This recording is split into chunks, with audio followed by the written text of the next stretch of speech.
Hello friends, कैसे हैं सब। उम्मीद करती हूँ सब ठीक होंगे। अल्लाह पाक सबको ठीक रखे।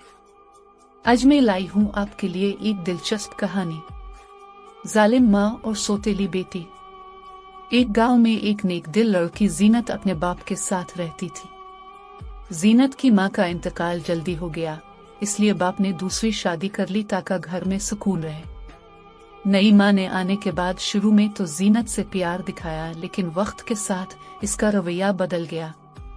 वो जीनत को छोटी छोटी बातों पर डांटती, भूखा रखती और इससे सारे घर के काम करवाती। जीनत सब्र और खामोशी के साथ सब बर्दाश्त करती। वो सोचती कि शायद मेरा अच्छा सलूक एक दिन सौतेली माँ का दिल नरम कर दे, मगर माँ के जुल्म बढ़ते ही गए।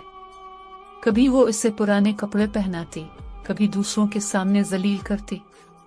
बाप अपनी बीवी की बातों में आकर बेटी की हालत पर ज्यादा तवज्जो ना देता। एक दिन गांव में एक बुजुर्ग औरत आई जो सबको दुआएं देती और मुश्किलात सुनती थी। इसने जीनत को रोते देखा तो पूछा। जीनत ने सारी कहानी सुनाई।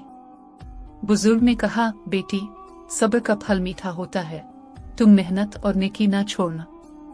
कुछ दिन बाद जीनत ने इम्तिहान में पूरे गांव में पहली पोजीशन हासिल की। सब ने तारीफ की और उसकी मेहनत को सराहा। इस मौके पर बाप को अपनी बेटी की हकीकत और बीवी की संगली का एहसास हुआ।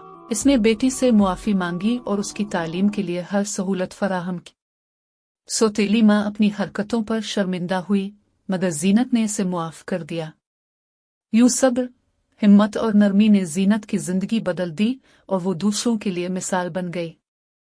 अगर वीडियो अच्छी लगी हो तो लाइक सब्सक्राइब कीजिए। शुक्रिया।